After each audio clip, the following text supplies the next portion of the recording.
I have Erika Cramer, who is the Queen of Confidence, with me as my guest on the podcast today. Welcome, Erika. Hello, Julie. We're doing this. We are doing this after a couple of false starts with technology. So I just wanted to give my listeners a little bit of background about you, like a really small little snippet. Yeah. But Erica is an international confidence coach and a five-star podcast host. If you have not got onto her podcast yet, you need to. Now, she's also someone who is leveling up constantly and just being her authentic self. An absolute boss woman and someone who I find incredibly inspiring because you role modeling the way forward for so many, and you've inspired so many people globally to step up, to embrace who they are and to be their authentic selves and to deal with their stuff so that they can live a really happy and healthy life. So I'm so keen to tap into a little bit of that. So again, welcome. Thank you, Julie. Yes. Yeah. So I thought maybe if we could start with your story, which is incredible and powerful and one that is super inspiring. And I'm really interested in understanding the moment that you decided to make a change, because I love what you say in that it's not what happens to you, it's what you decide to do next. So I'll hand over to you. Thank you, Julie. Thank you for having me, first of all. Such a pleasure to be here with you and the amazing listeners. The moment I decided to change everything, I grew up in America, in Boston, Massachusetts, to a bipolar single mother who was incredible and did such an amazing job. But unfortunately, she was in and out of mental hospitals. I grew up in foster care from when I was 2 weeks old until I was about 16 years old. In the foster care systems, there was sexual abuse. I had abandonment issues, anger issues. My dad left when I was 2 years old. And it was just quite a hectic upbringing as a child, very survival, traumatic, all the abuse and all the things that, no kid should go through. But that was what was in the cards for me as a child. And so after overcoming a lot of that trauma and what happened to me at that time in my life, I ended up in high school joining the military, marrying my high school sweetheart in secret, and moving across the country away from my mom and my life. I joined the Army. And it's so funny because I think Kemi, a mutual friend, and she also told me about the military. And I think I was seeking as a child some kind of stability with such an unstable upbringing and role modeling and that. So I joined the Army. He ended up joining the Marines, and the whole war in Iraq thing happened. So this kind of took us around the United States. We ended up in Florida, Orlando, Florida. And one night we were out drinking and driving, 23 years old. Don't judge me. Bad mistakes that we made back then. And we got into a really terrible car accident where I broke my back and had to learn how to walk again. It was like a wake-up call, a semi-wake-up call for me to go for what I wanted. The following year, unfortunately, as I started to rebuild my life, and I was still in the military, I was modeling, I was in hair school, I was trying to find out who I was. And the following year, my husband was out by himself drinking and driving, and he passed away in a car accident. And that moment was kind of like, oh my gosh, it was like I'm checked out, like TKO moment of like, I can't take any more things. It really kind of broke me. Yeah. And I went to a conference in Las Vegas, and I met a man from Australia, from Sydney. And I'm like, I'm going to run away to this country, which I didn't know where Australia was. Americans don't travel, as you know, or at least we didn't back then. And I was like 25 years old. I had numbed out with alcohol for those 3 years that my husband had passed away. And I moved to Australia thinking all my stuff wouldn't follow me across the Pacific Ocean. And my stuff did follow me. And he was a big jerk. He was a narcissist man that I attracted because I was in a low. I attracted another man who was just like him after that. And then I moved to Melbourne, Australia, and I met my husband, who was my personal trainer at the time. And he was a really sweet guy. He was working on himself, and he told me about life coaching and healing and, words I'd never understood. And I started this journey of self-work and inquiry and understanding my past and why I was feeling insignificant, why I lacked confidence, why I felt so broken and damaged goods, like why I was attracting assholes into my life, like what was going on for me. Yeah. And so, that was kind of history. It was a moment I looked in the mirror and I was like, I'm the common denominator in my hot mess of a life. I'm the one. So how can I keep looking outside of myself to have a happy life, how about I look inside of me, and it's me, I'm the problem, but I'm also the solution. And so that kind of started us on this journey of helping women reclaim confidence and, stand in their power. Yeah, that's just amazing. So by 23, your life had thrown you so much trauma, like you say, like that's just not how you want your life to be. And no doubt there was a lot of good stuff in there as well, but so much. And I love what you said, you can travel so far, and so many people try to run away from what's happened to them, thinking that if they change the location, it's going to be different for them. But that's just not the case, is it? Yeah. No, we can't run away from the mean client or the mean boss or the bad boyfriend or girlfriend. They will find us again in another form, basically. Yeah, that's right. But that must have been really hard, that looking in the mirror moment. Yeah. To understand that you're the common denominator. Yeah.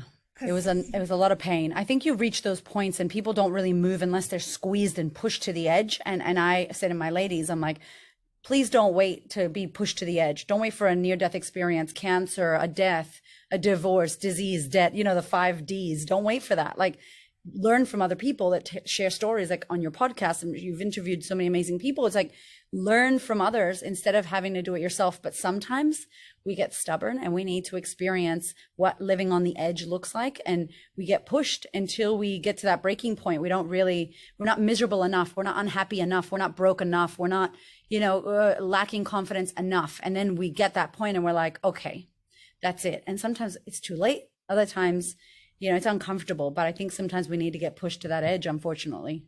And it's quite common, because I know I work with, people as well, and particularly leaders who are not necessarily creating what they're wanting to create, but they're always blaming.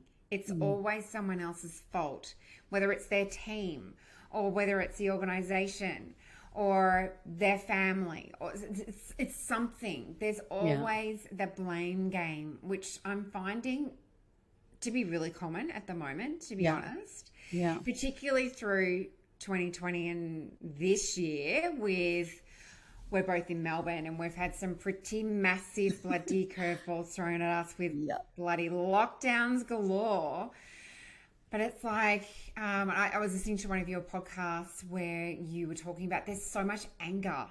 And I feel like there is a lot of anger around at the moment. So, like, what can we do about that? Yeah, it's such a hectic time, because even if you're listening to this and you're like, I wasn't traumatized, I wasn't kidnapped, I didn't have sexual abuse, I didn't have a traumatic, upbringing, air quotes. The thing is that right now we've all been traumatized for the past 2 years. The number one thing that humans need is connection, and that was taken away. And if you were in Victoria, Melbourne, Australia, it was taken away for over 240 days. And that does impact human beings. So we have to all remember that we've all been traumatized. It's not like some crazy thing had to happen to you. We've all experienced this trauma. And so I feel like in moments like this, when we're in a pandemic, or we change jobs, or we're moving transitioning, or we're getting a new leadership role, or we're losing staff, any of these hard moments of life where resilience needs to get built, we get triggered, we get activated. A part of us that we haven't looked at or we haven't dealt with gets activated. And many times this thing of lacking responsibility is one of those things that we do. Well, it's not my fault. I don't want to have to do this. This is being done to me. All the things that happened to me technically have happened for me, because I was able to transform the crap. I mean, it was crappy. It was horrible. But in the horribleness, I became resilient. I became strong. I became vigilant. I'm so powerful now. I'm a resourceful person. Like I'm great with strangers. I like big groups of people usually. Not anymore now. I think I've become an introvert because of lockdown. But all of the hardships that we've all experienced, on the other side of the hardship is the positive thing that's come from it. But if we're used to just looking at it as bad news, hardship, you will rip yourself off from the other side, which is, who did you become because of that? And it's like, oh, wow. Like when you start thinking that these terrible air quotes things created a strong, resilient, pivoting, like all the amazing things that we've created for ourselves, that's what we need to look at. So instead of saying it's not my fault, it's not my responsibility, I think that we could all do with some, you know what? It's not my fault. I didn't make this happen, but it is my responsibility to work on fixing it or to work on improving it, because we are all adults now and we look at our results and we're not happy. So whose job is it to fix your unhappy life or your lack of money in the bank account or the body that you're not happy in? It's us. We have to look in the mirror and go, okay, what can I do? Because if not, you're going to come from a disempowered place of victim. And I don't mean it in a bad way. I was definitely victimized, but I will not live as a victim of my circumstance. Like, I'm at the effect of my life. It's like, become the cause of your life as opposed to living at the effect. Yeah, such a great point. And as you say, it's really taking responsibility for where you're at. Yeah. And you use that magic word that so many people are looking for at the moment. And I know, you know, particularly in a commercial sense, it's like we need to build resilience. I want more resilience and, of course, confidence. So, and it's one of the key things that, you know, through my networking group, through Disruption Women and Wine and working with a lot of women, it is the key thing that they are looking for more of. Yeah. 99% of women will say, what do you want? I want more confidence. I want more confidence to whatever that looks like. So it's really interlinked, isn't it? Yeah. In terms of enabling yourself to feel that way, because you're not just going to get it. It's like time. It's just never going to show up. It's just, you've got to create it. Where do we buy it?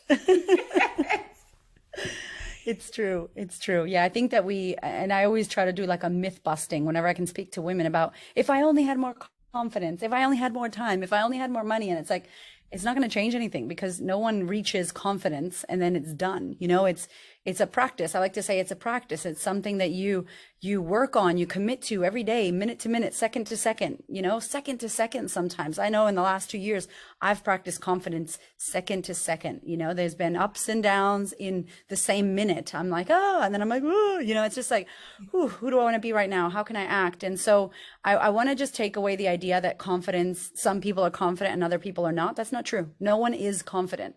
It's an emotion. It's a practice. And so we can all try to gain more confidence. And the way through it, as the book is, it feels like crap. You know, confidence feels like shit. So are you willing to feel difficult feelings and emotions? Are you willing to be made fun of, to fall flat on your ass publicly? Are you willing to, you know, make mistakes? All of the uncomfortable stuff, then yes, confidence is available. But it's not this thing that when we have it, everything changes and it's magical. It's so hard and uncomfortable. Yeah. But the uncomfortable things is where the growth happens, right? And we have to remember that. So it can't always be beds of roses, unicorns, and rainbows. It's like, you've got to do the hard stuff. The opposite of that. Yes, totally. And so people often just don't want to deal with their trauma, if we're going to call it that, or their shit. They run a mile from it because they do know that it's not going to feel good. And it's pretty scary to go through it. It's like, what's going to happen to me if I allow myself to feel it?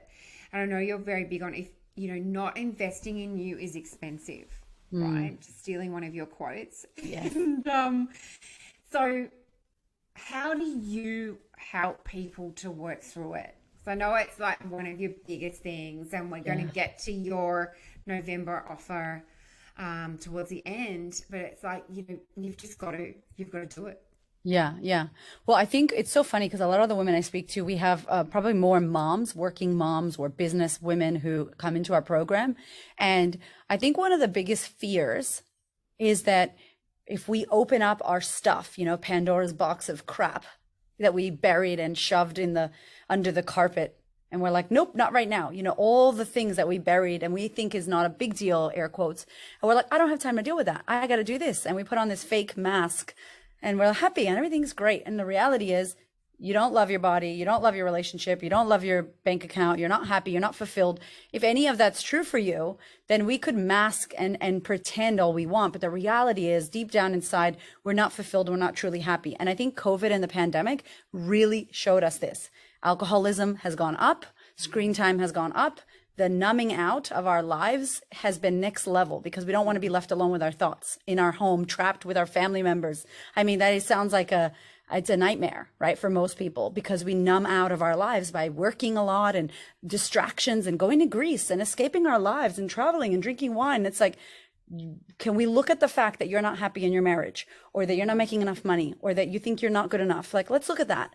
Oh, I don't want to look at that. It's uncomfortable. And I think we've been forced to look at it. So if the number one thing, I think people get scared of opening it up and not being able to A, deal with it, or B, what if it takes over me and I go into a massive depression and then I'm screwed? And I'm like, okay, that's a scary worst case scenario. Or what if you, and it doesn't have to be with me, but someone you feel comfortable with, like with me, my women that come to me is because they feel seen or heard or understood in my story. And they're like, we're very similar. Even if I, swear and wear crazy nails and pink walls, they might not have that, but they just resonate with the lack, and they resonate with the hard upbringing. And so they come to me and they're like, okay, I trust you because you've walked the flames. Can you walk me through these flames? And we come together and we guide and we hold space as a community, as opposed to us doing it alone. So I feel like we get scared that we're not going to be able to cope. And if you have ever felt that, what I want to tell you is you already lived the hard thing. Like you already lived it. Your survival rate is 100%. You're here still. You might as well get a reward and get the lesson from the difficulty. And so it's like you mine the gold inside of the crap. So it's like crap, and in there is like platinum Tiffany's diamond rings. And you're like, I don't want to go into the crap. And I'm like, you don't get to get the diamond rings without the crap. Like everybody, Brene Brown, Oprah Winfrey, Beyonce, J-Lo, Julie, Erika, whoever you look up to, we've all had crap, and we've been willing to go into it with some gloves on and pull out the diamonds. And that's really what is required. And it's not because you had a traumatic life. It's because you're a human being on planet Earth, and every single one of us has experienced some hardship that messes with us in the now. And there's a quote that I say that's like, if you don't deal with your shit will deal with you. You'll see it in your life. In every area that's not working, that's your shit. Oh, no. Okay, don't deal with it. Keep avoiding it. It's going to take over your life. And so you find obviously, if someone trusts you, because I'm just thinking as you're talking, it's like, I know looking back on some things that I've gone through and probably currently going through, is sometimes you can be like looking down on it. It's like, okay, I'm going through it, but I'm not letting myself feel it. It's like a what am I trying to say? Like a bit of a protection strategy. Yes, I call that heady. We're heady. They're like, yep, I understand why that happened. Yeah, and they were like, yep. Oh, okay, yep, I understand. It's all sorted. I fixed it in my head, and I'm like, yeah. And then there's tears coming. I have this box I have 2 boxes in my office that says "Cry Proudly," and I know you know this from working with leadership and women and boss women. We're like apologizing for crying, or we think it's unprofessional, or we don't cry. And I'm like, that's the way your body gets rid of the heavy density. Let's call it density. Heavy weight, emotional weight comes out of your eyeballs with salty liquid. But we're like, I'm crying, I'm weak, I'm a hot mess. Someone at work's gonna think I'm messed up. You are messed up. We're all messed up, girl, boy, everyone, person listening. We've got stuff. And so, it's really being able to not shame yourself or judge other people in the past who've needed therapy or counseling or couples counseling or marriage counseling. And I think when we judge these things, we're not open to accepting it for ourselves. Yeah. Because then we think something's wrong with us, and there's nothing wrong with us. That's so true. And there's still a bit of a stigma around it, I think. It's like, so-and-so seeing a psychologist, so-and-so's, getting coaching, life coaching, whatever that looks like. It's like, it's like it's unusual. Yeah. But it really needs to be the usual, like the common theme that people are doing. Because like you say, everyone is messed up. We're all messed up. Thank you, parents. I mean, they did the best they could, but half the stuff they did for us, we're not doing that to our kids. And if you're a parent, you actually need to work on yourself, because as cute as you think you're not going to pass it down to your kids, you will. They don't listen to us, they watch us. And if you lack confidence, and if you are getting into bad relationships, and if you don't have money, or if you are doing any of the stuff that you don't want them to do, they're going to see you and they're going to be who you're being. They're not going to listen to the words you say. Like, our kids don't listen to us. Yeah. We know this. That's 100%. That's as adults, we play one of the biggest role modeling roles in our life, which is with our kids. Yeah. What they see is what they do, like you say. Absolutely. So tell me, because I'm really conscious of your time, tell me about what you're doing in November with your amazing community that people can get a bit of love from you and get some help from you and really join your amazing community. Yeah, thank you, Julie. So our program, the life coaching program that we run is called the Sisterhood, and it's not called Erika Cramer Coaching on purpose because it isn't about me. I remember when I first started as a coach having one-on-one sessions with women in my office in the Pink Palace that wasn't pink at the time. And a woman would be sitting across from me telling me all of her things.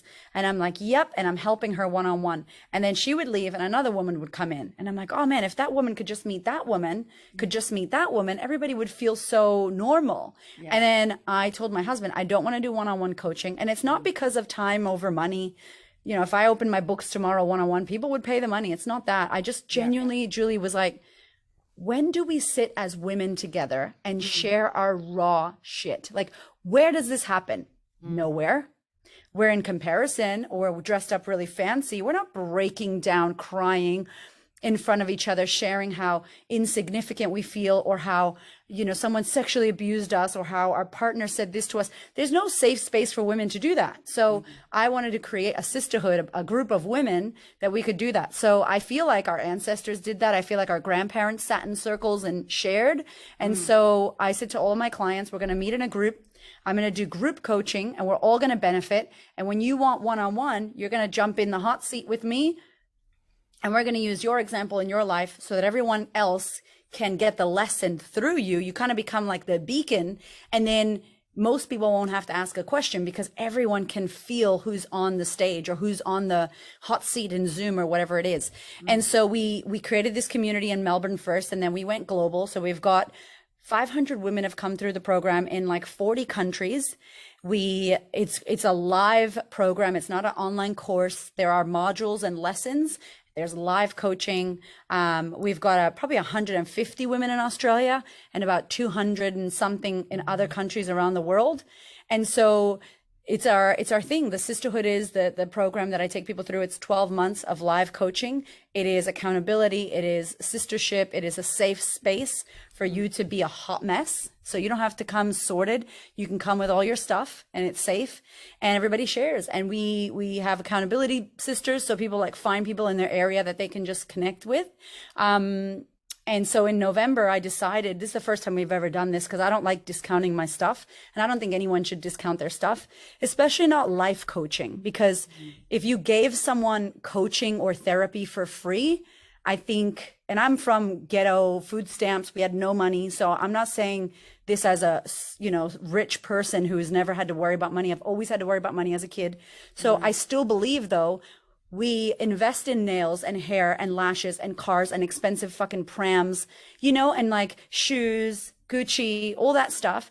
And then we will not invest money on therapy, coaching, life coaching, business coaching when it's actually going to impact us. So next level November, we decided to do a big month of promotions for this month. So each week we've had a new offer for people that wanted to join us.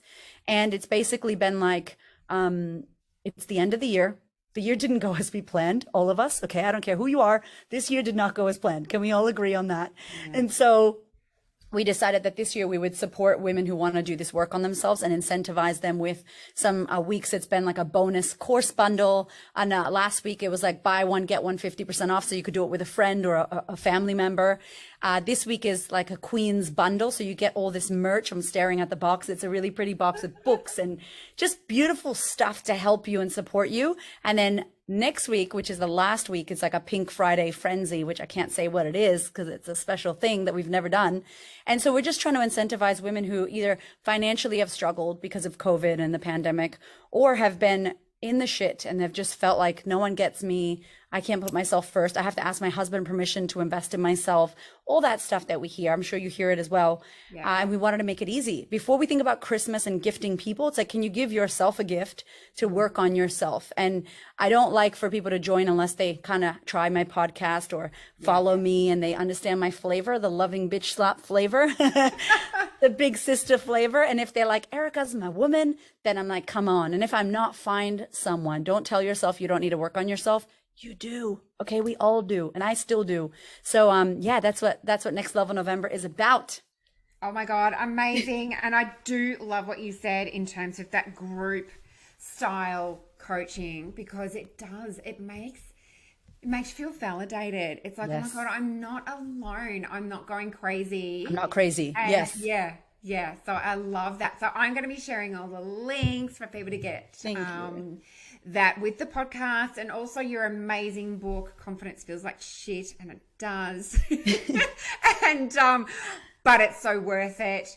And yeah, so the queenofconfidence.com, but all the specific links as well. So Erika, my God, I can't thank you enough. And thank you for the phenomenal work that you are doing to impact and change so many women's lives across the globe. It's just super inspiring. And thank you for your time in terms of being part of the Making It Count podcast. It's called Making It Count. I can't think of anyone who is a glowing example of absolutely making it count. I love you, Julie. You're the best. When can we give each other a squeeze in person finally? Thank you so much. Let's do that soon. Thanks, Erika. Thank you, beautiful.